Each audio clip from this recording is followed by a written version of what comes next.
O Senhor esteja convosco. Proclamação do Evangelho de Jesus Cristo segundo Marcos. Naquele tempo, quando Jesus saiu a caminhar, veio alguém correndo, ajoelhou-se diante dele e perguntou: Bom mestre, que devo fazer para ganhar a vida eterna? Jesus disse: Por que me chamas de bom? Só Deus é bom e mais ninguém. Tu conheces os mandamentos: não matarás, não cometerás adultério, não roubarás, não levantarás falso testemunho, não prejudicarás a ninguém. Honra teu pai e tua mãe. Ele respondeu: Mestre, tudo isso tenho observado desde a minha juventude. Jesus olhou para ele com amor e disse: Só uma coisa te falta. Vai, vende tudo que tens e dá aos pobres, e terás um tesouro no céu. Depois vem e segue-me. Mas quando ele ouviu isso, ficou abatido e foi embora cheio de tristeza, porque era muito rico. Jesus então olhou ao redor e disse aos discípulos: Como é difícil para os ricos entrar no reino de Deus. Os discípulos se admiravam com essas palavras, mas ele disse de novo: Meus filhos, como é difícil entrar no reino de Deus. É mais fácil um camelo passar pelo buraco de uma agulha do que um rico entrar no reino de Deus. Eles ficaram muito espantados ao ouvirem isso e perguntavam uns aos outros: Então, quem pode ser salvo? Jesus olhou para eles e disse: Para os homens isso é impossível, mas não para Deus. Para Deus tudo é possível. Palavra da salvação.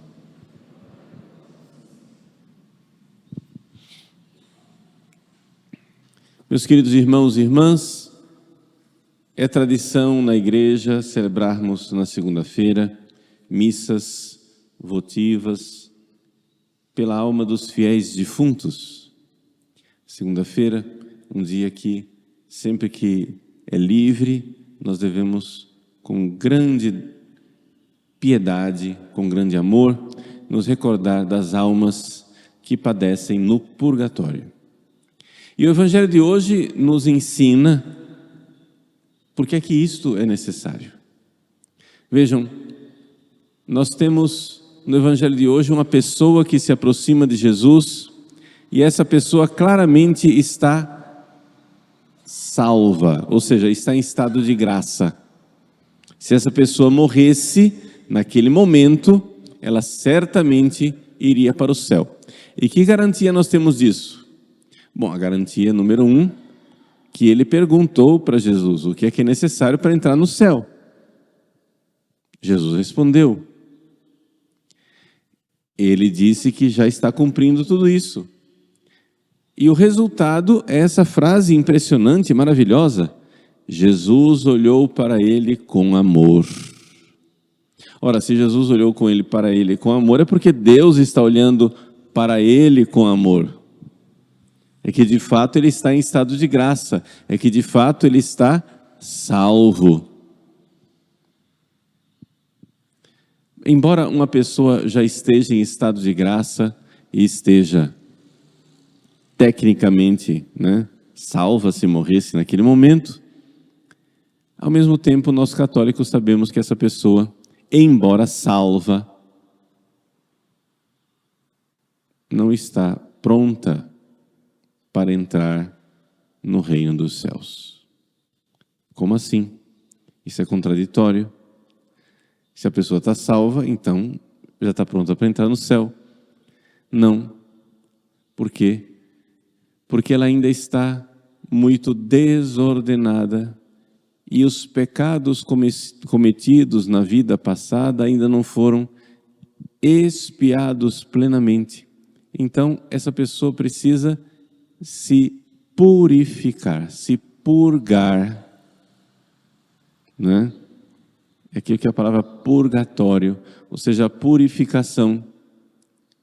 Por isso Jesus então olha para aquele homem bom, um homem que está em estado de graça, e pede para ele o que não é obrigatório. Não é obrigatório você ir vender tudo e dar aos pobres. Mas Jesus, que vê a alma, que vê o coração, que prescruta os corações, ele põe o dedo lá na ferida. Ele sabe onde é que está a sua fraqueza. Para umas pessoas, é o apego ao dinheiro. Para outras pessoas, são apegos afetivos, que Jesus pede, me entrega isso.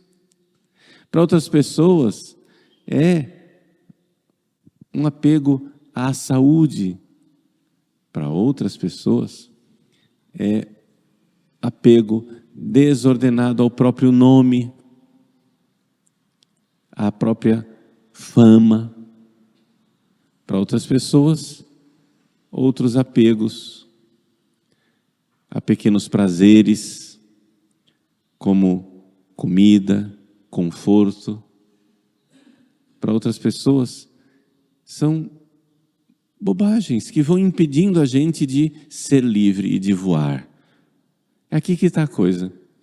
Jesus está mostrando para nós que existe uma grande diferença entre ser salvo e ser santo. Uma coisa é você dizer assim, se eu morresse agora eu estaria salvo. Outra coisa é você ser santo. E os evangélicos exatamente não admitem isso. Os protestantes não admitem isso porque eles não acreditam na santidade. O que é que os protestantes acham? Eles acham o seguinte, que se uma pessoa está em estado de graça, eles usam a linguagem de São Paulo, ou seja, se a pessoa está justificada, né, em estado de graça, se a pessoa está justificada, se é um justo, ele morre e é salvo. E acabou. Mas eles sabem, eles mesmos admitem, que essa pessoa que está em estado de salvação, não está em estado de santidade, porque eles dizem, nós somos ainda muito pecadores, muito desordenados, muito frágeis, muito egoístas. Se vê claramente o egoísmo dentro de nós. E aí, é por isso que eles não acreditam na santidade. Mas nós católicos cremos que uma vez que a pessoa está em estado de graça, ela ainda tem muito trabalho para fazer. Estar em estado de graça simplesmente é estar no início de uma grande caminhada. A caminhada da nossa santificação, da nosso crescimento no amor. Ou seja, parar de ofender a Deus é uma coisa.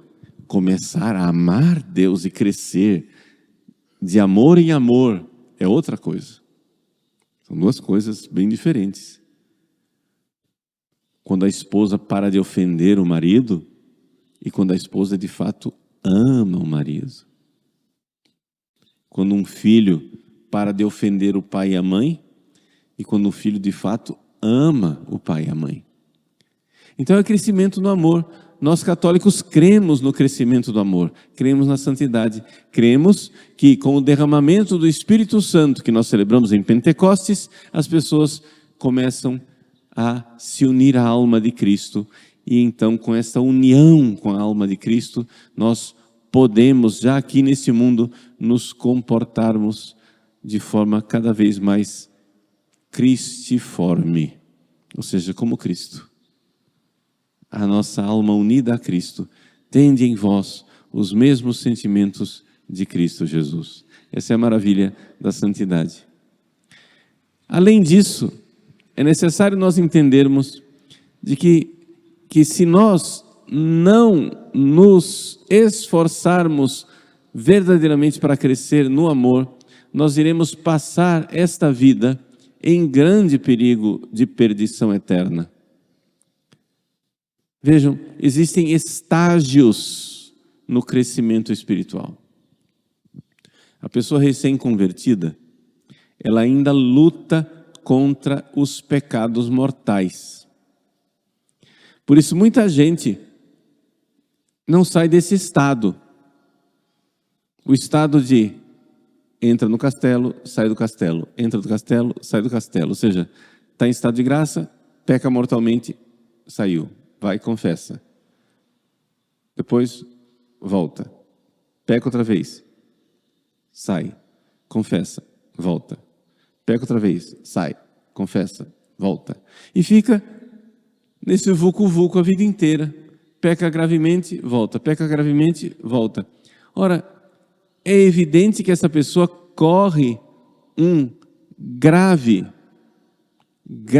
perigo de ser condenada eternamente.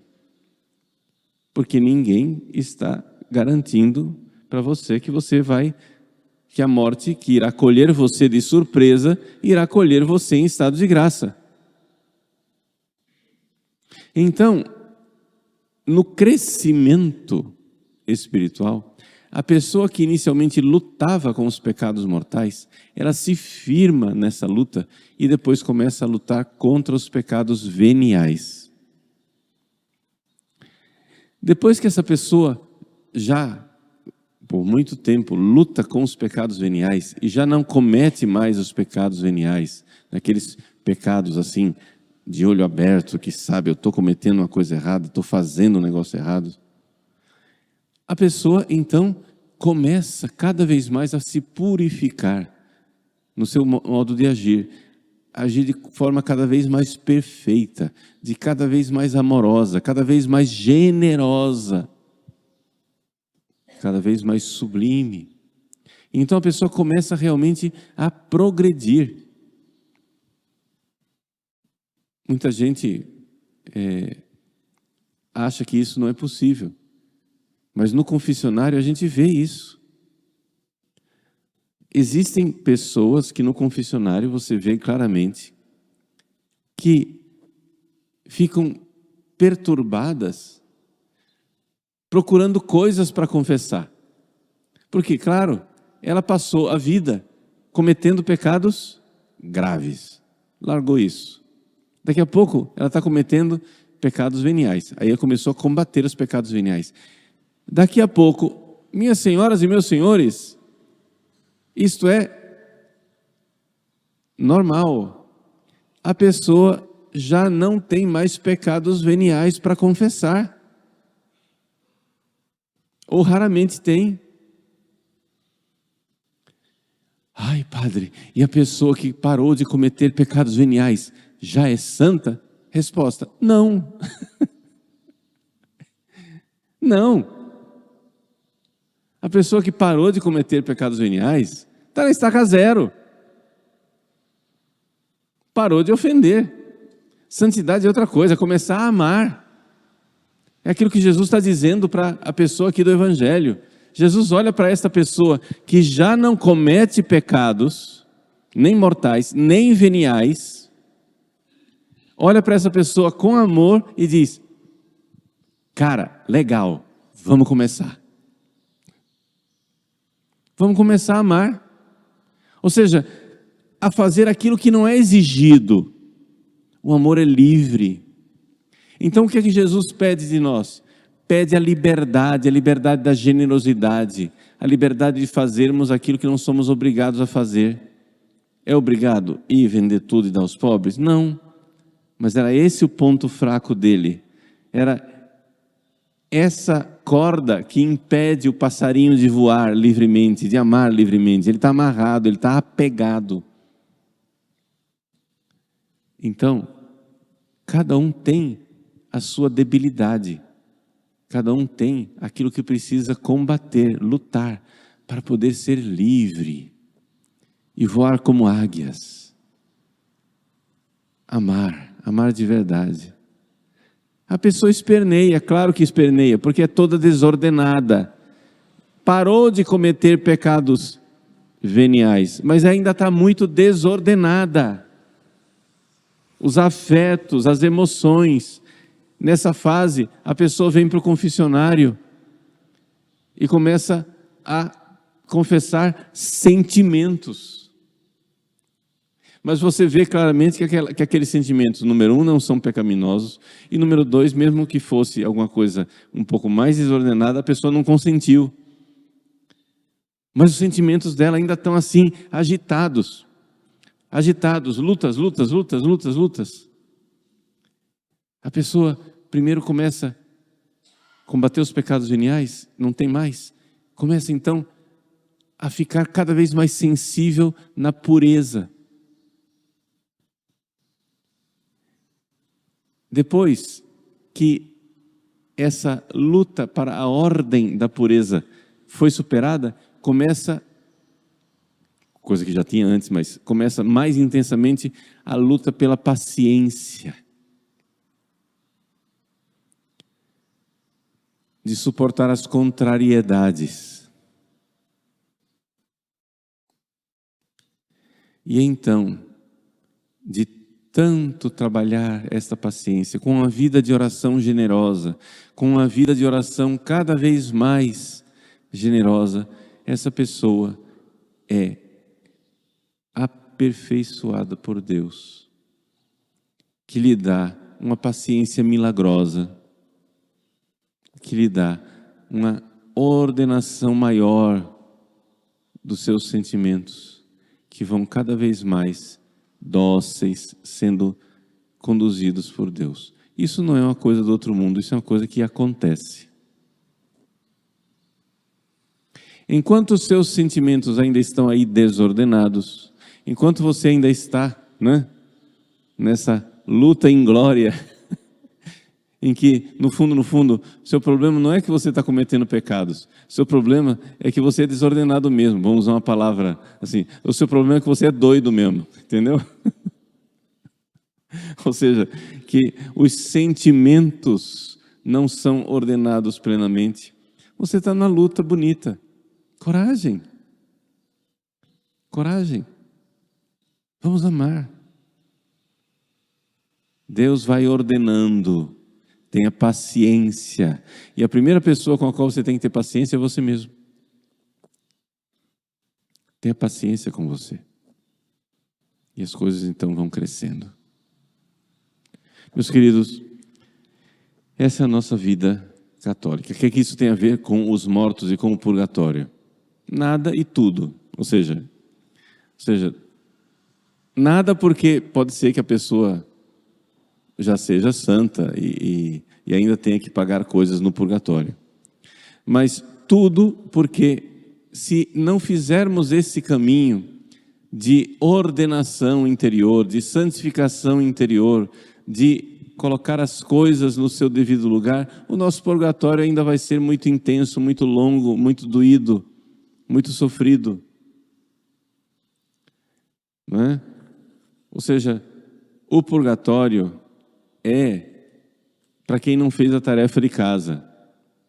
O purgatório é somente para aquelas pessoas que não fizeram nesta vida a purificação que deveriam fazer e termina ficando, de segunda chamada.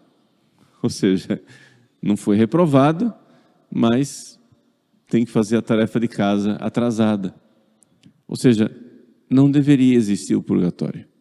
Se nós todos fôssemos bons cristãos e fizéssemos as purificações devidas nessa vida, ninguém iria para o purgatório. Mas infelizmente as pessoas são preguiçosas e não fazem o caminho da santidade aqui. Então rezamos caridosamente pelas almas do purgatório, e ao sermos caridosos com as almas do purgatório, diminuímos também nós o nosso, porque fazemos obras que não somos obrigados, gratuitas, obras generosas. Então, procuremos verdadeiramente crescer espiritualmente e dar esses passos firmes no caminho da santidade e do amor.